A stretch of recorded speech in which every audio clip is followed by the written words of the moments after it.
And happy of being together with all of you.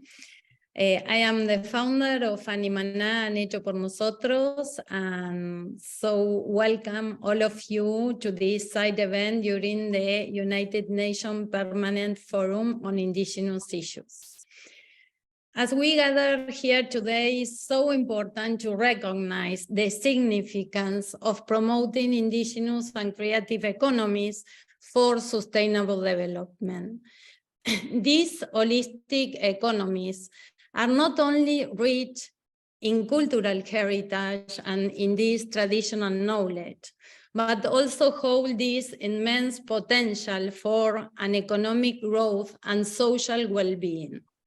We have to think that more than 80% of the biodiversity is in their hands, and we are not paying totally the right attention to this. By harnessing the power of technology and fostering South-South collaboration, we may unlock new opportunities and create a positive change locally and in our whole society. At Hecho por Nosotros, this is a core theme. The core issue is the aim of our existence. We firmly believe that indigenous and creative economies, the natural laws, play a vital role in achieving sustainable development goals. These economies are rooted in regenerative practice, promote environmental conservation, social inclusivity, circularity, and collaborative economy. This goes for an economic empowerment, serving people and our world. They represent a unique and holistic approach to economic development that prioritizes people and the planet over profit. Furthermore, technology as a tool can serve as a powerful tool to amplify the impact of indigenous and the creative economies.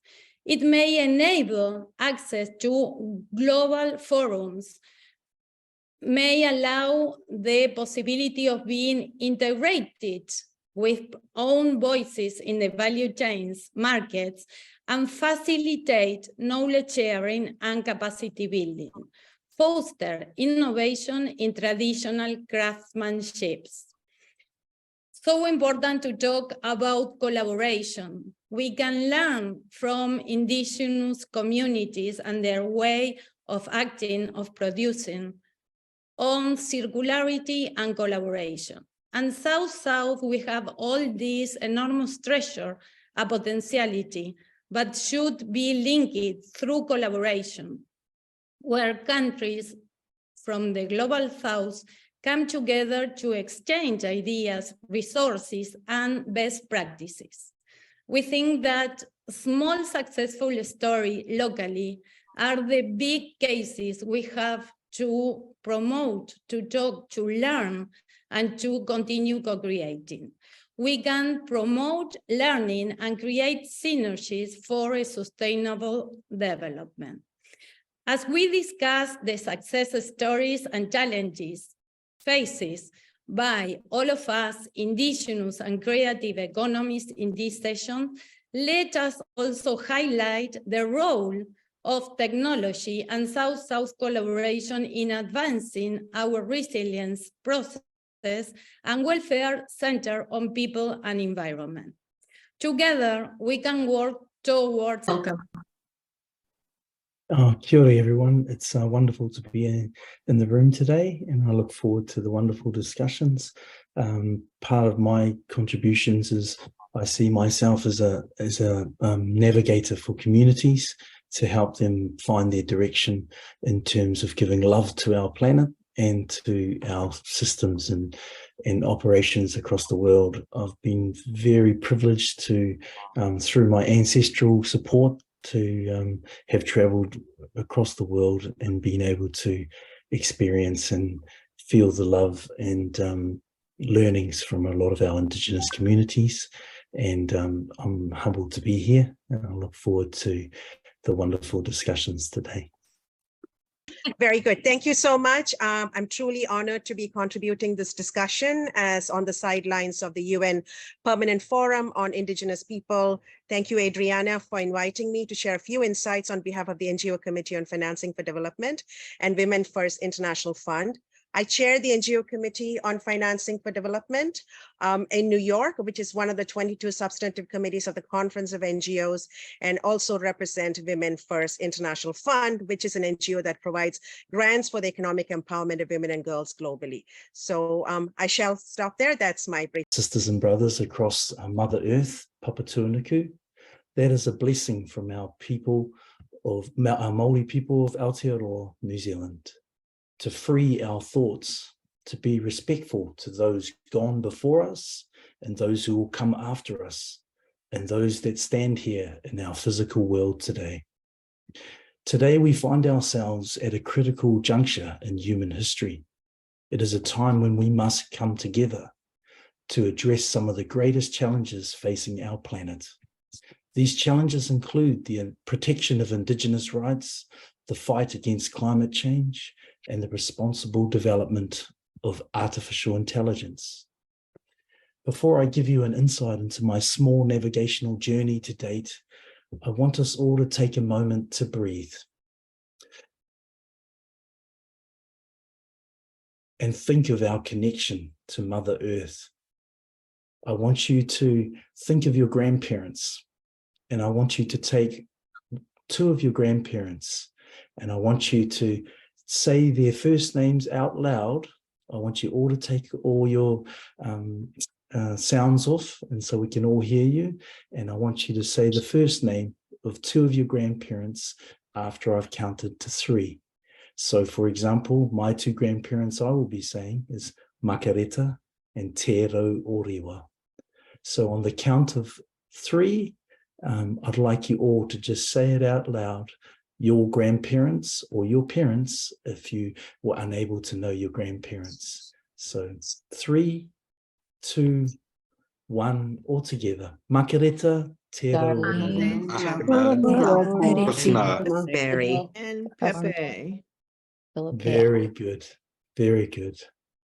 Now, please close your eyes, and I want you to see your grandparents, your parents' faces, how they smile at you, how they helped you as you came into the world.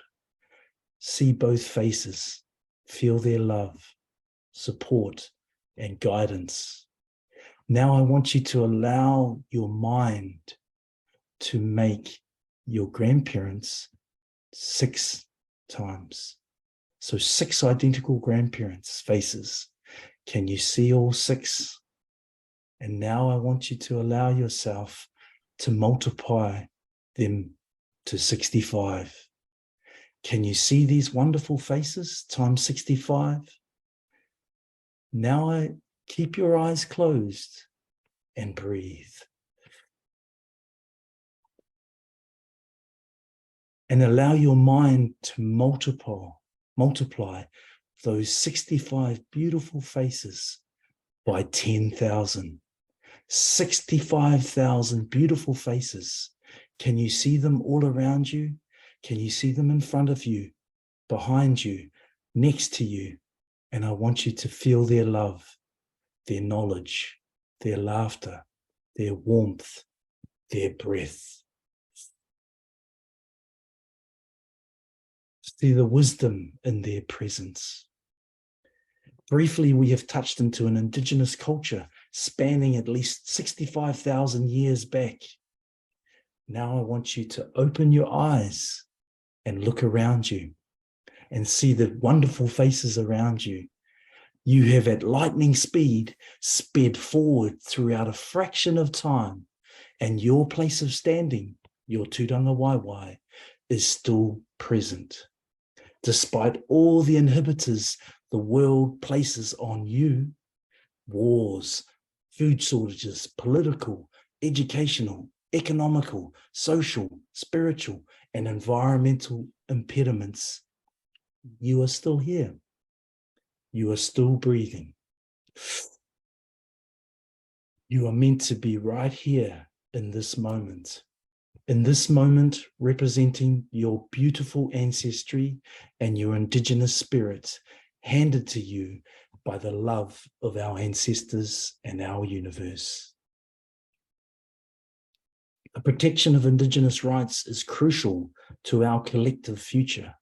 Indigenous peoples have long been stewards of the land, and their knowledge and wisdom can help us to address some of the most pressing environmental issues we face today.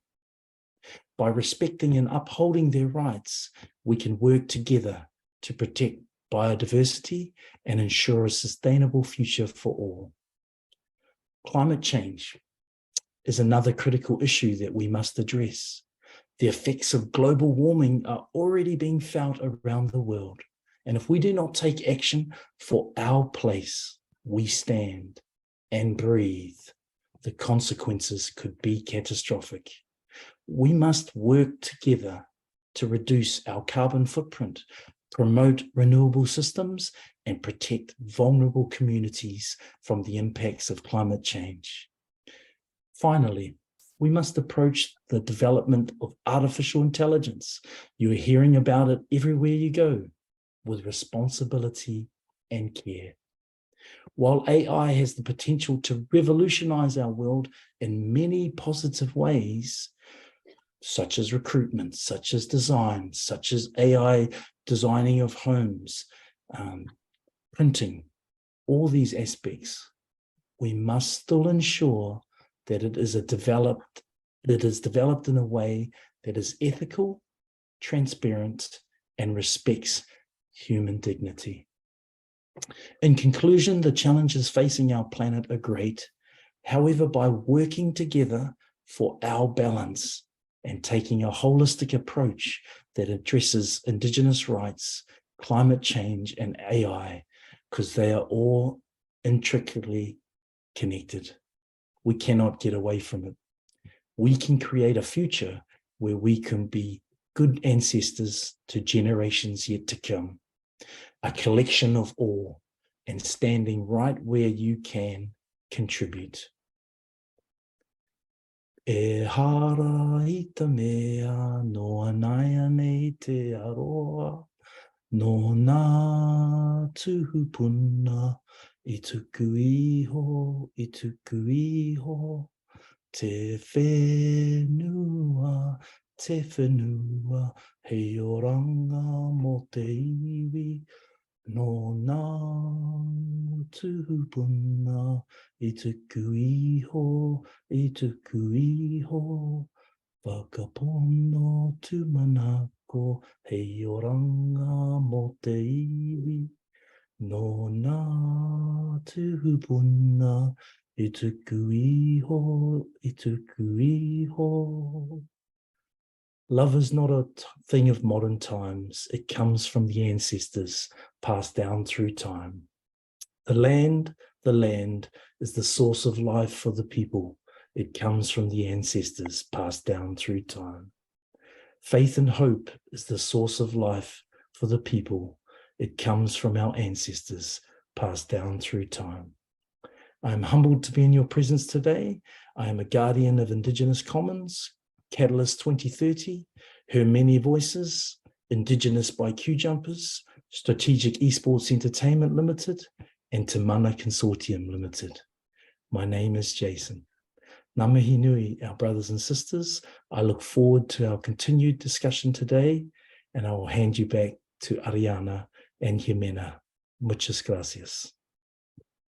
Thank you, Jason. It has been so beautiful and profound. Thank you so much.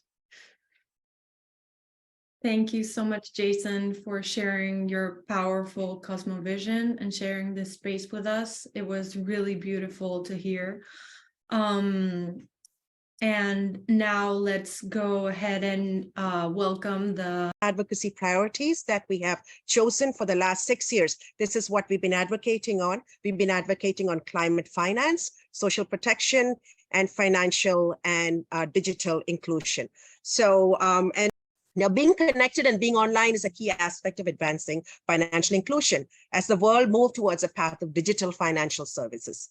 Digital financial services that include payments, remittances, and credit access delivered through digital channels, including via mobile devices, as well as new solutions built on cloud computing. I mean, you heard about cryptocurrencies and so forth, and digital platforms and distributed ledger technologies spanning mobile payments, crypto assets, and peer-to-peer applications can advance financial inclusion for the unbanked and the underbanked, particularly to women, to migrants, and to the informal sector.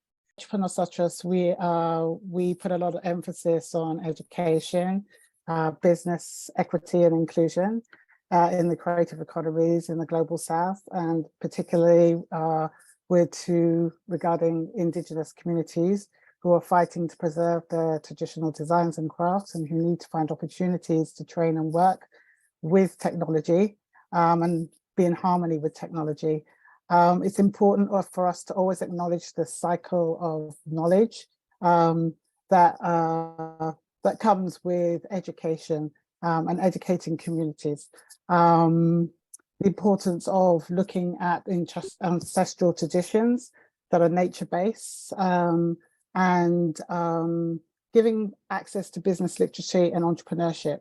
With our toolkit, we seek to actively help artisans and communities and SMEs in the global south through co-creation and action being tangible tools that they can use on their entrepreneurship journey.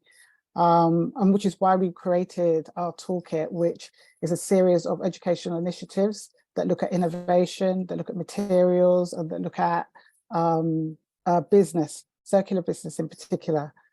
We consciously set out to build an educational initiative that provides really good tools and helps smaller business look at regenerative models around circularity and zero waste systems, because we know this is the way forward, both for the creative economy and for the millions of artisans around the world that rely on natural resources from the earth, which are now in danger due to short-term thinking that happens around many people in the fashion industry, many organizations in the fashion industry.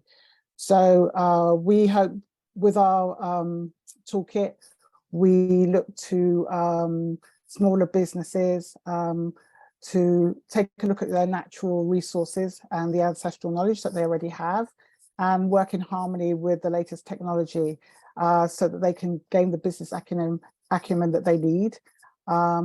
We are trying to create an education experience that helps with every stage of the business. So as I said, we look at innovation through the lens of sustainability and nature-based solutions. We look at materials through the lens of what is available and what is localized and regional. And we have many things like materials indexes, audit tools to help SMEs with this journey.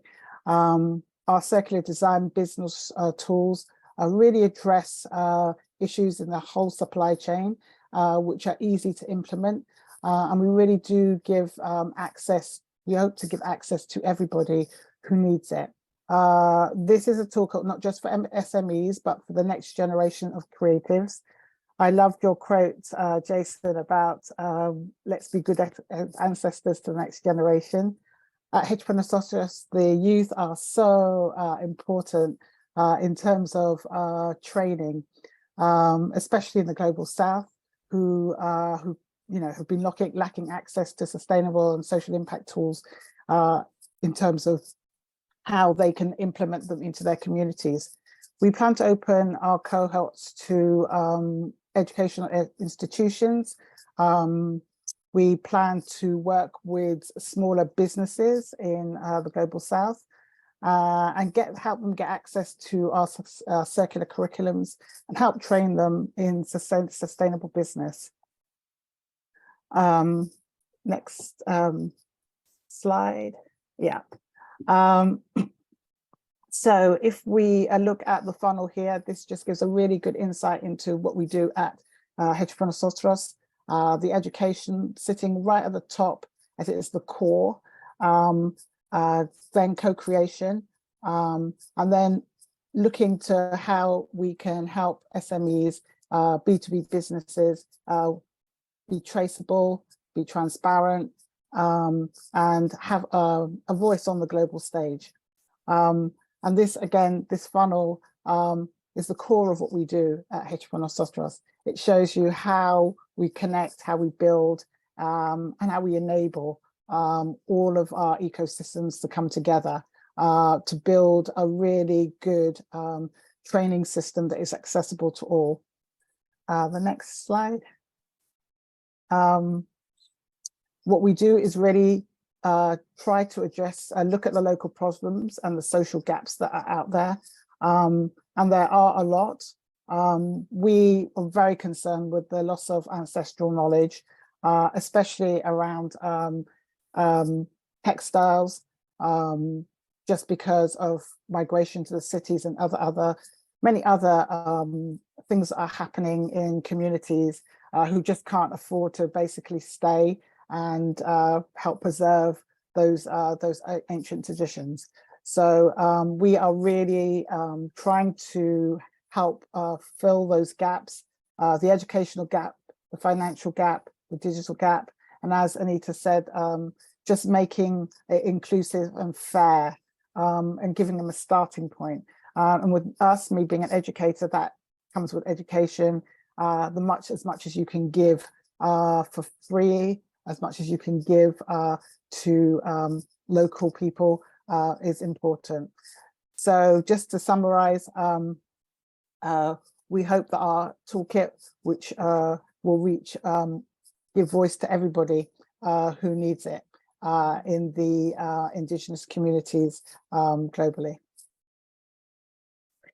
Trish, I'm so touched with all these experiences and showing how when we connect with our dreams, our values, on what we are, we can do incredible things together, how technology used as a tool can bring us all together and go beyond to the next stages of our society. But in this moment, we are in this inflexible point, where we have to decide if we will lose our roots, our contact with our emotion, with love to earth, to others, and be machines, or continue seeking for inside of us to be such human beings that we can be.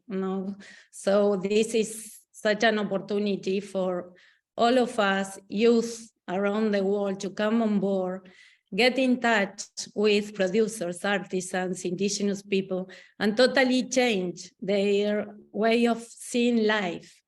So important for all of us. So I have to say thank you to all of you. All your contributions are so beautiful. So thank you. For this systemic change, we do not need any more clothes. We are full of mountains everywhere of this stupid plastic clothing everywhere. Yes. We do not need for special pieces handmade in this such trashfully way. Yes, we need few pieces and for much more comfort life, to care our body, right, our health, our environment. And this is the systemic change we have to go through, much more than trying to go to the trending of this fast fashion. Totally another way, yes, to be lighter and with quality products around us. And this thread that before was made by our ancestor in order to cover, to dignify their their life, their way to connect with each other, to give honor to this cosmovision, to nature, now then began to be a plastic threat that now is so big that is killing ourselves, is killing our young people around the world that are the biggest consumer of this fast fashion, of this plastic contaminating. So we have to work together on giving this beautiful voice, on inspiring, and letting them choose the way they want to live and not be part of a machinery of consuming things that are killing themselves. So thank you so much for all these voices together.